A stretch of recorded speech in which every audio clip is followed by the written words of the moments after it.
Welcome to the shop. This is DIY Tools and Techniques. I'm David Teal, and this is the place where you can learn how to use the tools in your shop and get better results. Today, we'll get a lesson on choosing the right block plane for your woodworking projects.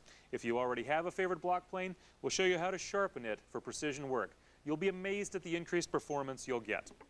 We'll also learn about a power thickness planer and tackle the age-old question, is it better to sharpen or simply replace the blades? We'll also show you a great cool tool that'll hold your work in the perfect spot.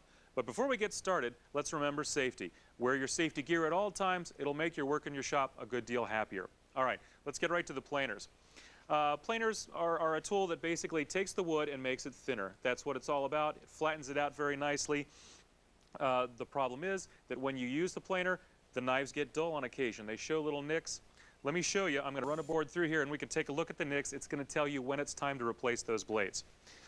Okay, again, these are going to be a little hard to see, but I think you'll see exactly what I mean.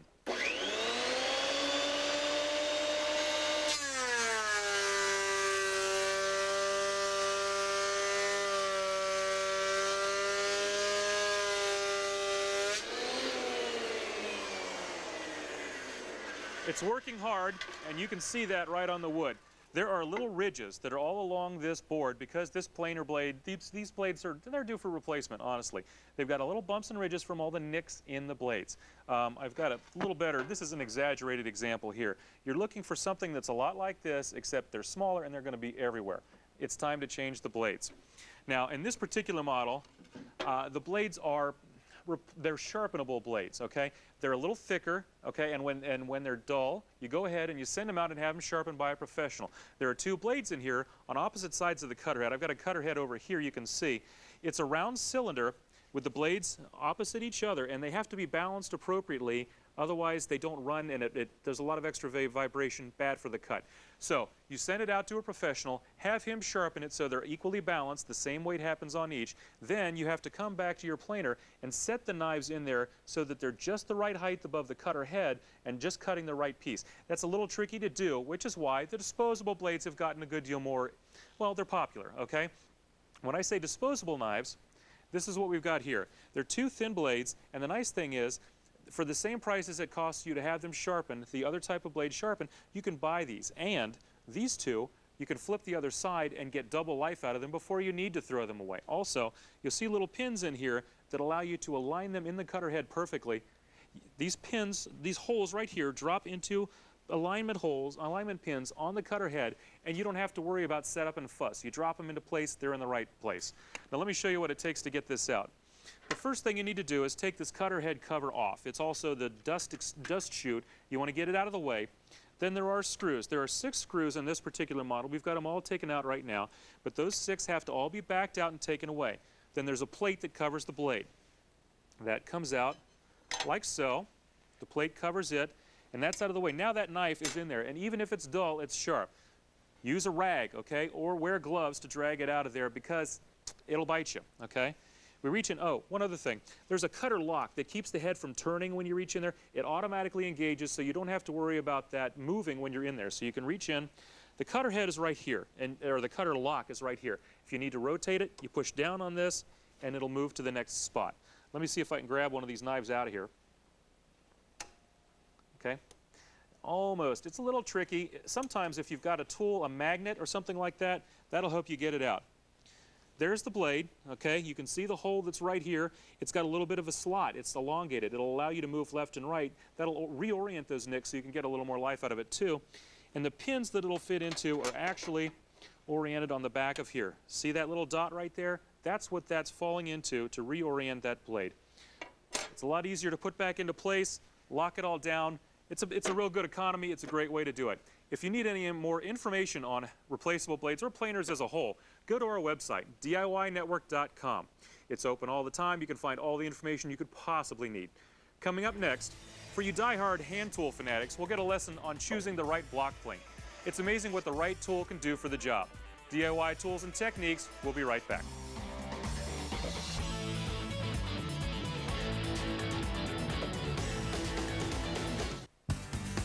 DIY brings you the show that spawned a generation of renovation.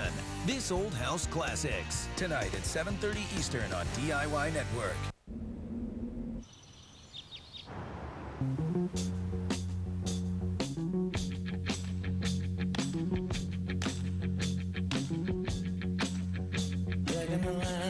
stands behind their cars like Mitsubishi. Because every new Mitsubishi now comes with a 10-year powertrain warranty, 5-year bumper-to-bumper warranty, and 3 years free scheduled maintenance. Now get up to $5,000 factory cash back on the best back cars in the world. Get in the zone, AutoZone. If your car's got a dirty air filter, it's robbing your horsepower and killing your gas mileage. Get to AutoZone and replace your air filter today. Get in the zone. AutoZone. In cities and towns across America, people from all communities are coming together to save the places of our past. To support their efforts, Home and Garden Television is joining with the National Trust for Historic Preservation on a nationwide project called Restore America. A salute to preservation. For more information, visit hgtv.com/Restore America or nationaltrust.org. Restore America is proudly supported by Lowe's.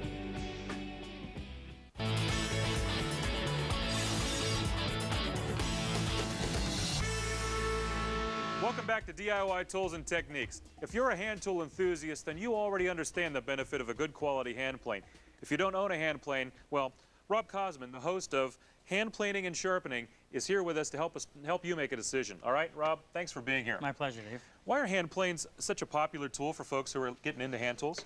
They very important tool in the shop. They earn their place. You take a board from the table saw. You've got knife marks, or sorry, pardon me, saw marks to get rid of. You can see them right there. Okay. It's a long process to go to the power jointer, then sand them.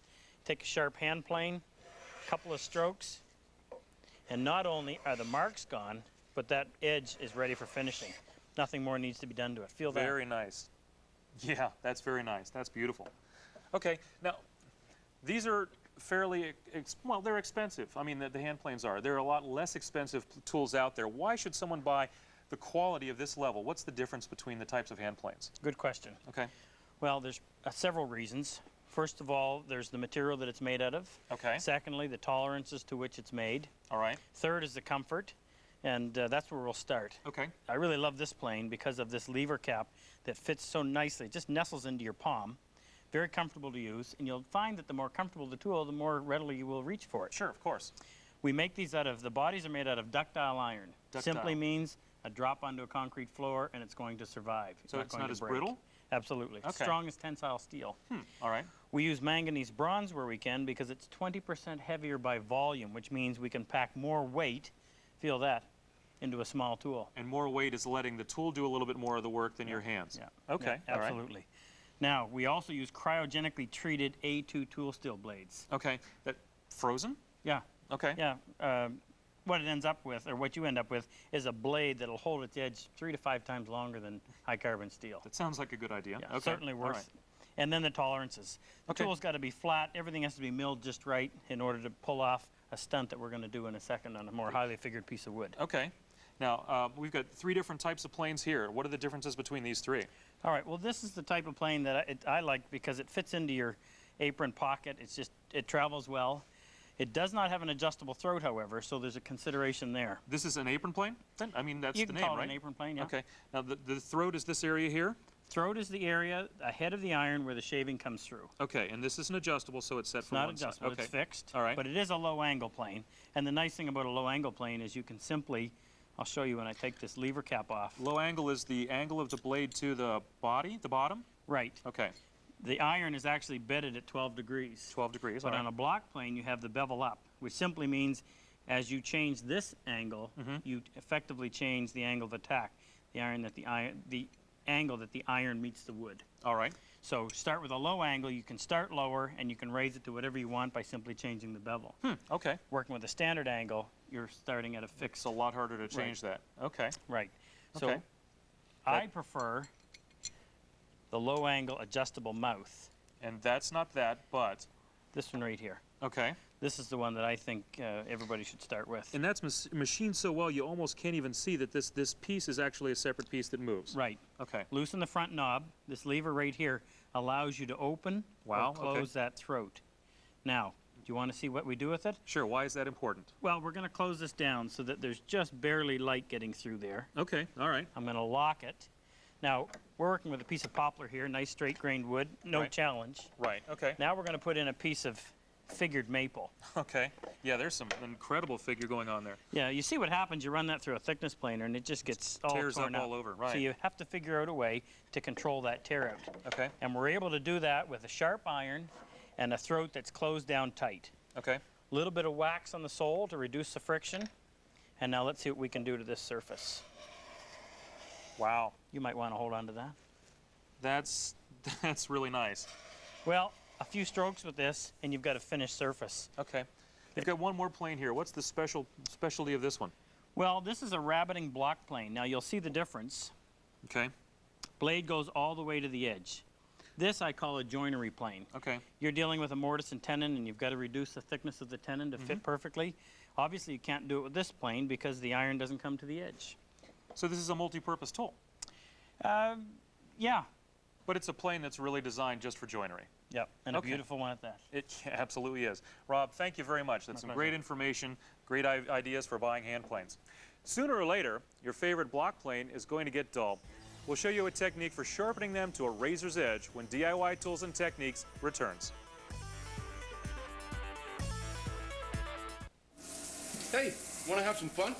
Start them off with a relaxing hot shower, and then when they're all soapy and dripping with shampoo, bam! Cut to cold. Uh-huh. It was hilarious. And to think they replaced you. Crazy, ain't it? Propane water heaters heat water nearly twice as fast as electricity. I meant to do that. And over time can cost a third less to operate. For more exceptional value, visit usepropane.com. I love when it's thin. Thin, thin, thin, thin, thin. Who delivered? For crispy crust loaded with your favorite toppings, it's not delivery, it's DiGiorno. Thin. How did it come to this? All these different antifreeze formulas, all these different colors. This stops now. Big Yellow's taking over. What are you talking about? Trust me, Sally. Trust Prestones go for all makes, all model cars. Big Yellow don't take over. I take over. New Formula Prestone. Good for all makes, all model cars. Mixes with any color antifreeze. Big Yellow could take over. You know, whichever.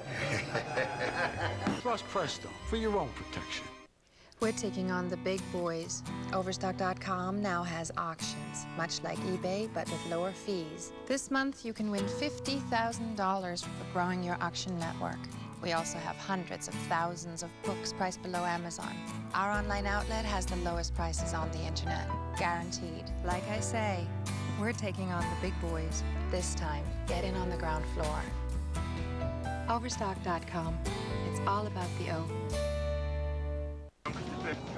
And you gotta make moves with the boo-boo. We're doing it. Everybody knows dynamite. Their taste in music, questionable. Their taste in drinks, impeccable. Because unlike soda, which has no vitamins, Sunny D is a good source of vitamin C and B1. And has a taste they can't get enough of.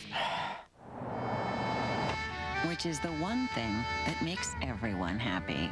Sunny D in our new sports bottle. It's the good stuff kids go for.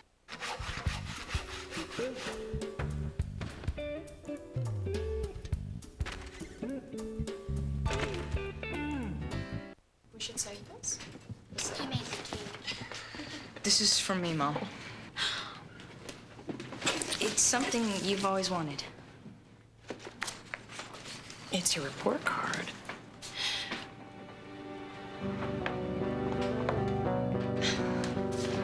Thought you'd like it. This moment brought to you by Sylvan Learning Center. I spent hours doing homework. Then I got help from Sylvan. We call our approach the Sylvan Advantage. It's a proven process that works. We begin by identifying your child's specific needs, followed by individual attention and personalized lesson plans from highly trained and certified teachers who just love teaching. And progress reports for you every step of the way. If your child is struggling or just not being challenged enough, call this number now. Now, homework's no problem. Call this number today. The skills to do better in school, the confidence to do better in everything else. Sylvan. Learning feels good.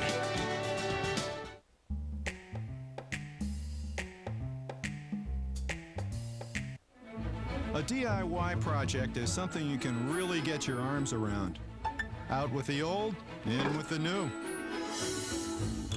Everything's looking good and under control, when all of a sudden you're in way over your head.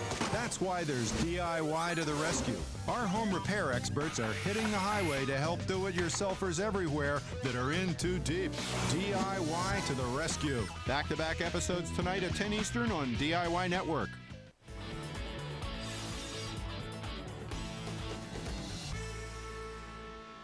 Welcome back to DIY Tools and Techniques. I'm David Teal.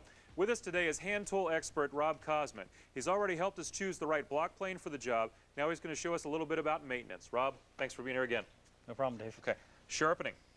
Yeah, fundamental skill. Okay. I can't think of anything more fundamental to woodworking than knowing how to properly sharpen a tool. Okay, what do we need to know? Well, we need to talk about the stones. Okay. We need to talk about the initial work done on the back of an iron, and we need to talk about the bevel. So let's start with the stones. Stones it is. I prefer water stones for a couple of reasons. They cut faster, they'll take the iron to a higher sheen, and they're also easy to maintain. You'll notice, we call this a pond. Okay. We've got 4 stones in there, 2 1,000 grits, a 4,000, and an 8. Here's the reason why. Yeah, why 2 1,000 grits? Well, water stones wear quickly, so they constantly have to have their surface maintained. In fact, before every single use, you've got to flatten the stone. Here's the way I do it. Okay. Lay your 1,000 stone in this bench hook. Okay. Take, hold it against. Okay. Yeah. Good. Take another 1,000 grit stone. Oh, okay. Now what we're going to do is rub the two together. Try not to leave the surface too much. Forward and back, as well as a little bit of circular motion. And in about the time it takes me to tell you that, we've got now 2 flat surfaces. Okay. That we can use to flatten the 8,000 and the 4,000 stone later. Okay, but that's not all you're using it for is flattening. You'll start, okay. Right, now what I'm going to do, I prefer to work up on a platform. It's the right height for you? Yeah, I like to be able to bend over. It helps when it comes time to doing the bevel. Okay. Okay, first thing we have to do, when this iron comes from the foundry, there are going to be grinding scratches. A cutting edge is the apex of 2 surfaces, the back and the bevel. So we have to address both. All right. This is a one-time shot. We're going to take this iron and polish out the grinding scratches. We're going to go from the 1,000 to the 4,000 to the 8,000. Okay, all the way. We'll never touch it again with anything but an 8,000 grit stone. So you do this once and you don't have to sweat through all this process. Yeah, it's a one-time process. Good. I've already done it on this. Okay. But what we need to do is come out with an iron that is absolutely flat and with no distortion in the reflection, if you want a way of checking whether or not it is flat. That's almost a mirror. Okay, very and nice. it gets a little bit better every time, because each time you sharpen, you're going to redo the back with the 8,000 grit. All right. Now the bevel. We established the primary bevel on a bench grinder. Okay. And that's typically 25 degrees. All right. However, when it comes time to creating the cutting edge, we don't want to have to polish that entire bevel. Too much work? Absolutely. Okay. So we work just what we call a secondary bevel. Yeah, I can see there's just a slight edge right there at the front it's like a wider line, and that is the secondary bevel right there? Minimal amount of work. Okay, great. I prefer to do this by hand as opposed to jigs. Okay. Keep your stone wet. What we're going to do, and these nice thick blades give you a very wide bevel, so it's easy to reference that bevel on the stone. Okay. Set it on there with finger pressure on the edge. It'll automatically reference because your fingers are right over that bevel, and it's just kicked it. Okay. Yep. Now I'm going to raise it up slightly. As I said, I don't want to polish the entire bevel, just the edge. All right. Okay. So we raise it up a degree or two. A little bit of circular motion, and this happens to be originating from my shoulder, so that's why I'm able to keep it flat and not round over the edge. Okay. And I will do this until I pick up a burr all the way along. And that's just the steel rolling over that edge a little? Okay. But when I feel it all the way along, I know that I have a perfectly straight edge from here to here because the stone is flat. Great. Now, I don't need to go 1,000, 4,000 on the bevel. I need only to go from the 1,000 right to the 8,000. Okay. Now we're going to do the same thing with this stone. Set it in place. Use the flattened 1,000 stone to flatten our 8,000. And again, if you do it frequently, it's a 5 or 6 second procedure. Okay, so you're using that just this once to reflatten the piece. Okay. Right. Okay. Now, same thing as before. Primary bevel. If we raised up 1 degree on the 1,000 grit stone, we're going to go a degree higher on this stone so that we only polish on the 8,000 the very cutting edge. Okay, all right. So raise up just a little bit higher, a little bit of circular motion, and because it's such a small edge you're working on, it doesn't take very long. Now, What I'm about to show you is something that was pioneered by David Charlesworth, a famous English furniture maker. Okay. And it's all about creating a back bevel. Okay. Problem we run into, if you work with a iron that has been rounded over in the edge, when you flip this over, it's not going to be touching the stone at the very cutting edge. So we put a little piece of steel here. In this case, I use a little blade. Okay. It holds it up about a degree. I spend about 10 seconds doing a little bit of a back bevel. Guarantees that I end up with a surface, a cutting edge that has been honed on both surfaces. So the secondary bevel, that's so easy to maintain. Absolutely. On each side. That's terrific. Rob, that's great information. I appreciate it. A lot of plane owners are going to appreciate it as well. Thanks. My pleasure. Okay, coming up next, a cool tool that I know you'll want to clamp onto and use it as soon as you see it. Hold tight. DIY Tools and Techniques. We'll be right back.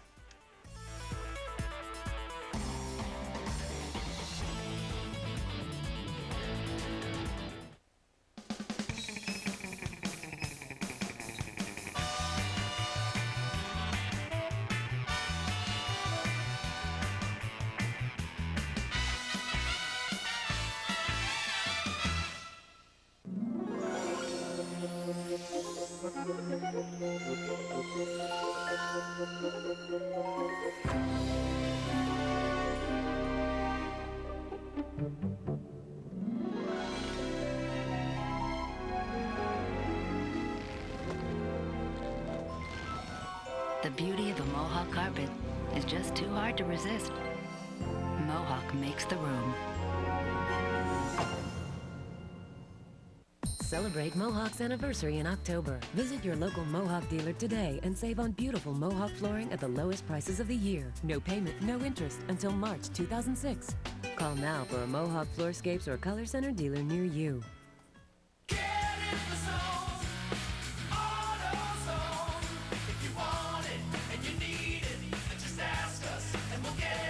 For the parts and advice to keep your car running right.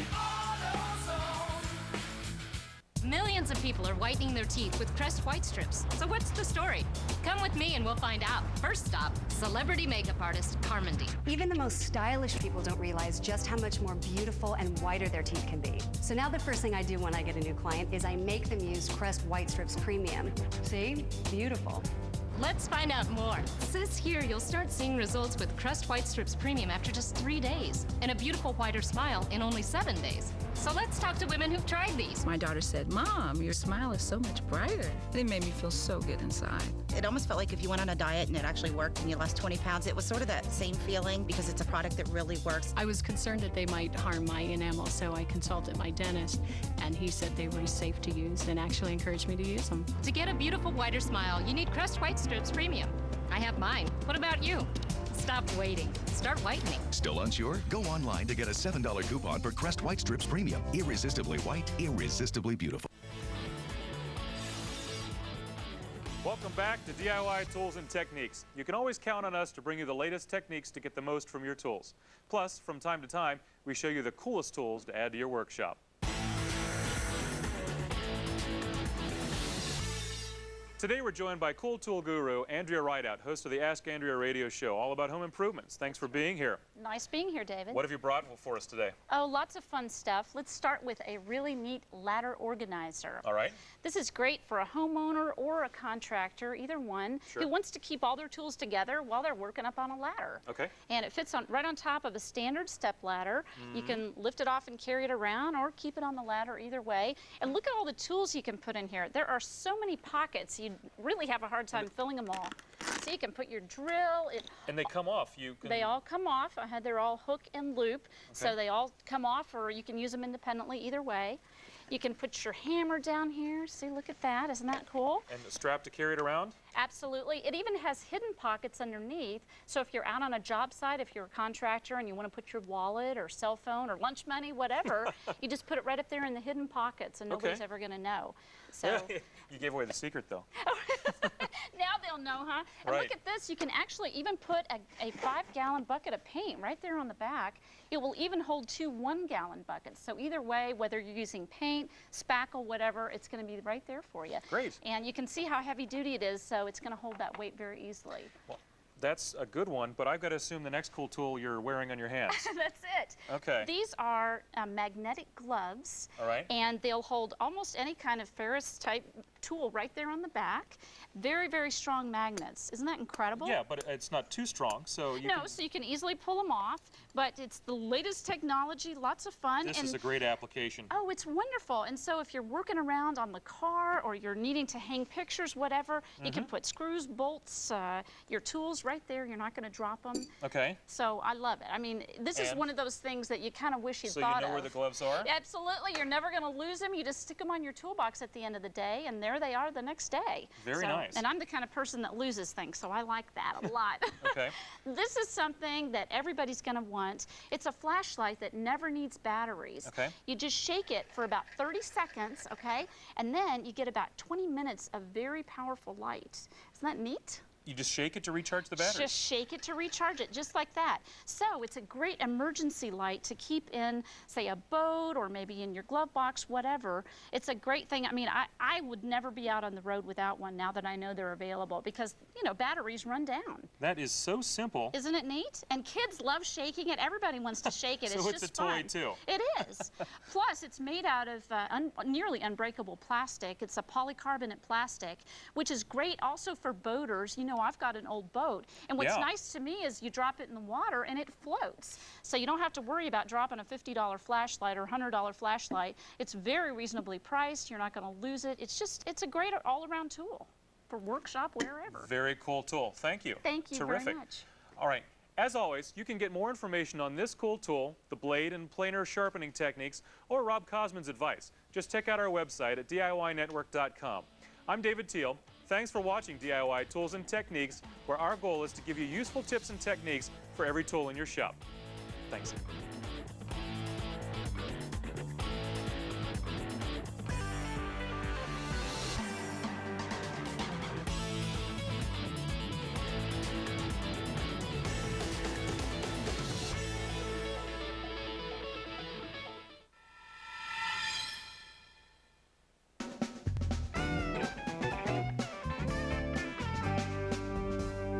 Gary. I'm out here in my garden, and you're just in time to see the train.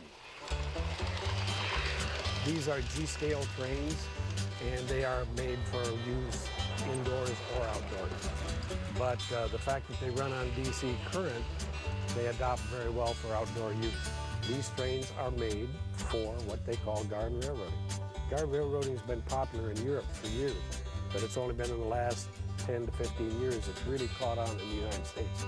There's a lot of people into the hobby now. In constructing the railroad, I used 142 landscape timbers, about 35 cubic yards of dirt, a little over 7 tons of rock. Most of it is native rock. And I built it a mountain setting. I have 2 streams. One flows out of a canyon, and the other one flows out of sort of a gorge area just outside of the town of Silverton. Step number 1 was planning it and putting it down on paper. Then I built a 1:12 scale model. That's what I used to place my landscape timbers and to outline the railroad and to raise it up to the 2nd and 3rd levels at different heights. I have 3 small, they're X10 wireless video cameras, and I have a little receiver inside my train house, if you will, and with that it'll pick it up, and I can feed that into a VCR and TV, or I can feed it into my computer. But building it was a real point of satisfaction for me. And at this point, probably in addition to just occasionally I like to run them myself, I enjoy sharing them with other people. I'm Gary Cryle. This is my garden railroad, and I did it myself.